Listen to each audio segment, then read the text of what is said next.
Rising cases of student suicides in India have prompted urgent judicial intervention.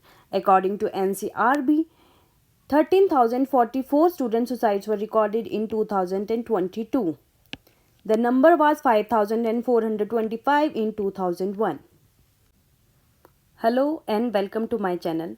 जो आज का topic है वो बहुत इंपॉर्टेंट है, which is mental health guidelines. ये इंडिया में जो स्टूडेंट सुसाइड के जो बढ़ते केसेस हैं उनको लेकर बनी है। रिसेंटली क्या हुआ था, जो एक 17 साल की नीट एस्पिरेंट थी, उसने सुसाइड कर लिया था, कहाँ, विशाखापट्टनम में। तो जो उसके पेरेंट्स ने, तो वो सीबीआई इन्वेस्टिगेशन की डिमांड की थी after alleged lapses in the state police inquiry. Okay, तो कोर्ट ने जो क्या है, ये इंडिविजुअल केस को ना देखते हुए पूरी मेंटल हेल्थ गाइडलाइंस बनाई है, क्योंकि ये एक कोई पर्टिकुलर केस नहीं है, ऐसे केसेस बहुत सारे हो रहे हैं हमारे देश में। जो सुसाइड के केस है, स्पेशली स्टूडेंट सुसाइड के केस, वो दिन प्रतिदिन बढ़ते जा रहे हैं। ठीक है, इसके वेरियस रीज़न है, जैसे प्रेशर आ जाता है, सोसाइटल प्रेशर आता है, पेरेंटल प्रेशर आ जाता है। ठीक है, देखिए, supreme court terming the growing mental health crisis a systemic failure. ये कोई इंडिविजुअल फेलियर नहीं है, ये सिस्टेमिक फेलियर है। द जजमेंट इशूड बाय 2 जज बेंच, ये इंपॉर्टेंट है, ऐसा क्वेश्चन भी रिलेट आ सकता है। ठीक है, द जजमेंट इशूड बाय 2 जज bench comes amidst increasing reports of suicide among students, particularly in high pressure environment such as coaching centres and premier academic institutions etcetera है। ठीक है, आए दिन हम देखते हैं कि कोचिंग इंस्टीट्यूशन में कितने सुसाइड हो रहे हैं। ठीक है, कोई तो कॉलेज में, अच्छे कॉलेज में जाके वहाँ पे भी सुसाइड कर रहा है। बच्चे वहाँ की प्रिपरेशन के लिए भी सुसाइड कर लेते हैं प्रिपरेशन टाइम में। जब कई बच्चे वहाँ पहुँच जाते हैं तो वो वहाँ पे भी सुसाइड कर लेते हैं। तो क्या है ये, इसके लिए कुछ मेंटल हेल्थ गाइडलाइंस होनी बहुत इंपॉर्टेंट है। ठीक है, इसीलिए सुप्रीम कोर्ट ने इंटरवेन किया है। The court directed a uniform enforceable mental health policy applicable to all schools, colleges, universities, hostels and the coaching centers irrespective of their affiliation or ownership। ऐसे नहीं कि ये प्राइवेट में नहीं लगेगी, सिर्फ गवर्नमेंट में लगेगी, सारे स्कूल्स, कॉलेजेस वगैरह में सब में ये पॉलिसी अप्लाई होगी। ठीक है, देखिए, according to the National Crime Records Bureau, 13,044 students suicides were recorded in 2022, comprising 7.6% of all suicides in the country. The number has increased sharply from 5,425 in 2001. ठीक है, ये डाटा बहुत इंपॉर्टेंट हो जाता है, कहीं पे भी हम इसे अप्लाई कर सकते हैं। ठीक है, 2001 में कितना था, 5,425, और अब कितना हो गया 2022 में, कितना है, 13,044 students. Okay, which is a very disturbing trend. Okay, at least 2,248 deaths in 2022 were directly attributed to exam failure. तो देखो कितना प्रेशर लेते हैं बच्चे इसका। ठीक है, Supreme Court observed that students are being driven into a rat race where the joy of learning has been eclipsed by anxiety, performance metrics and parental pressure.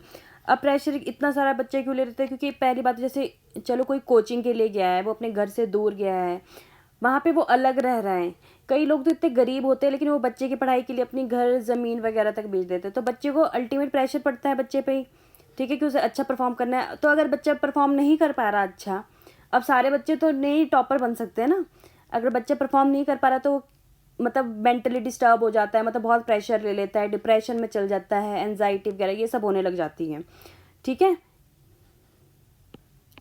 The court stated education is meant to liberate, not burden the learner.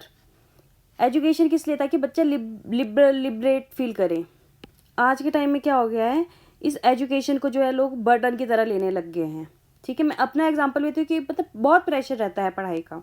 ठीक है, it's true success lies not in grades और rankings but in the holistic growth of a human being capable of living with dignity, confidence and purpose. ठीक है, हर कोई number के पीछे, seat के पीछे, अब सबको सब कुछ तो नहीं मिल सकता। ठीक है, लेकिन सब रैट रेस में चले हैं। ठीक है, the bench also describe the institutional silence important, देखो, around mental health as a key factor exacerbating student vulnerability, warning that suicide cases cannot be viewed as isolated tragedies but rather as a collective social failure. Okay, अब इस पर चलते क्या हो, जो court ने जो 15 बाइंडिंग गाइडलाइंस इशू करी है। ठीक है, जो कि सारे एजुकेशनल इंस्टीट्यूशन में लगेगी, चाहे पब्लिक हो चाहे प्राइवेट हो, जो भी स्कूल, कॉलेज, यूनिवर्सिटी, सब में अप्लाई होगी। ठीक है, इसमें देख लेते हैं इंपॉर्टेंट ये है mandatory counsellors and support system. अब क्या है, मैंडेटरी काउंसलर्स होने चाहिए। ठीक है, ऑल इंस्टीट्यूशन विद 100 और मोर स्टूडेंट्स मस्ट अपॉइंट, देखो must appoint at least one qualified counsellor, psychologist और social worker trained in child and adolescent mental health. जो स्मॉलर इंस्टीट्यूट है वो एक्सटर्नल मेंटल हेल्थ प्रोफेशनल रख सकते हैं, ठीक है। And the staff must be train twice a year by certified mental health experts, ठीक है। ऐसे नहीं कि अब स्टाफ को भी प्रॉपर ट्रेनिंग मिलनी चाहिए ट्वाइस अ ईयर, ठीक है, by certified mental health experts. एक तो ये हो गया देखो, ठीक है, mandatory counsellors and support systems होने चाहिए। Infrastructure and physical safety measures ये बहुत इंपॉर्टेंट हो जाते हैं। जैसे तुम देखो कोचिंग इंस्टीट्यूट में कोई हॉस्टल में रह रहे हैं, कोई छत से छलांग मार रहा है, कोई पंखे में लटक रहा है, तो इसलिए जो इंफ्रास्ट्रक्चर और जो पब्लिक सेफ्टी मेजर्स होने बहुत ज़रूरी है, ठीक है। Residential institution must install tamper proof ceiling fans, ठीक है, and restrict access to roof tops and high risk areas to deter impulsive act of self harm. Ending discriminatory academic practice, जो तो कई बच्चे जो है वो बचपन से ही फेस करते हैं, ये थोड़ा कमज़ोर होता है, उसको सपोर्ट करने की बजाय उसे आइसोलेट करने लग जाता है क्लासरूम्स में ही, ठीक है। बच्चे भी थोड़ा वो हो जाता है, सबको चाहिए कि जो टॉपर है हम उनके साथ फ्रेंड बने, ठीक है। तो इसके ऊपर भी ध्यान देना बहुत ज़रूरी है। Institution were asked to end batch segregation based on academic performance, avoid public shaming and refrain from setting unrealistic academic targets. Such practices were deemed detrimental to the mental health of vulnerable students, ठीक है। तो इस पर भी ध्यान देना जरूरी है, ये पॉइंट्स याद रखने बहुत ज़रूरी है, ठीक है। Institutional accountability and protection, institution must create robust confidential redressal mechanism for complaints. अब कुछ भी घटना होती है तो उसके लिए कोई तो होना चाहिए ना, कोई अथॉरिटी जिसके पास हम कंप्लेंट कर सकें, अपने ग्रीवेंसेस रख सकें, ठीक है। जैसे इन्वॉल्विंग हरासमेंट, बुलिंग, कास्ट और gender based discrimination and sexual assault, ठीक है। और इसके लिए अगर इस पे कोई एक्शन नहीं लिया जाएगा तो इसको as a legal consequences treat करना पड़ेगा फिर, ठीक है। Next, policy framework and national coordination.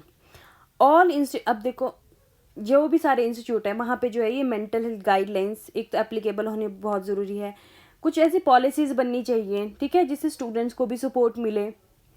All institutions must adopt and publish an annual mental health policy taking reference from the government initiatives such as उम्मीद, इसके फुल फॉर्म देखो उम्मीद guidelines की, understand, motivate, manage, empathise, empower, develop, ठीक है। मनोदर्पण ये जो initiative कोविड-19 pandemic के टाइम पे स्टार्ट किया था by the ministry of education, ठीक है। National suicide prevention strategy and the court also called for the formation of national task force to institutionalize student mental health initiatives and suicide prevention mechanism across the higher education landscape, ठीक है। ये सारी चीज़ें करना बहुत important है। अब इन सबके मेंटल हेल्थ गाइडलाइन की सिग्निफिकेंस और फ्यूचर इम्प्लीकेशंस क्या होगी, ठीक है। सबसे पहले तो ये landmark ruling by the Supreme Court marks a shift in recognising mental health as integral to the right to life and education, ठीक है। मेंटल हेल्थ बहुत ज़रूरी है, जब मेंटल हेल्थ ठीक रहेगी तभी हम ज़िंदगी में कुछ कर पाएंगे, प्रेशर लेके तो कुछ नहीं होगा, ठीक है। तो इसको जो है ये मेंटल हेल्थ को as a integral to the right to life and education recognise किया जाएगा, ठीक है। इस मतलब ऐसा, और सोसाइटल चेंज भी होता जाएगा, जैसे सोसाइटल बिहेवियर में चेंज आएगा। पेरेंट्स भी अब जैसे काफ़ी लोग तो समझते भी है कि सिर्फ मार्क्स ही कुछ नहीं है, ओवरऑल डेवलपमेंट होनी ज़रूरी है बच्चे की, ठीक है। लेकिन जो ज़्यादातर लोग हैं उनको इस सब चीज़ों से अवेयर कराना बहुत ज़रूरी है, ठीक है। By mandating psychological support system, regulatory oversight and institutional accountability, the court has provided a blueprint for a safer more empathetic education system. However the success of these measures will depend on, अब जो है measures तो ले लिए लेकिन इनकी success किस पे डिपेंड होएगी, एक तो timely notification and enforcement by the states and union territories, adequate budget allocations for hiring professionals, sensitization of staff and students towards emotional well-being, ठीक है। अब जो स्टाफ को ट्रेनिंग देनी है ट्वाइस इन अ ईयर, उसके लिए बजट भी तो चाहिए, सबको चाहिए, ठीक है। इंफ्रास्ट्रक्चर डेवलप करना है अच्छे से, उस सब के लिए भी बजट चाहिए, ठीक है। It also underscores the need for collective societal change, ये बहुत इंपॉर्टेंट है, collective societal change moving from a culture of academic pressure to one that prioritise the wellbeing, dignity and the individuality of each students, ठीक है। तो ये important points है इसके, ठीक है। सक्सेस भी किस पे डिपेंड करती है वो सब, ठीक है ना, और कौन कौन सी जो बाइंडिंग है, जो 15 वो रूल्स लाए हैं, ठीक है। Infrastructure and physical safety measures, ending discriminatory academic practices, mandatory counsellors very important, ठीक है। और ये डाटा इंपॉर्टेंट हो जाता है, कितने स्टूडेंट्स ने सुसाइड किया, ठीक है। 2022 में 13,044 students. That's it for today. Thank you for watching. Please like, share and subscribe.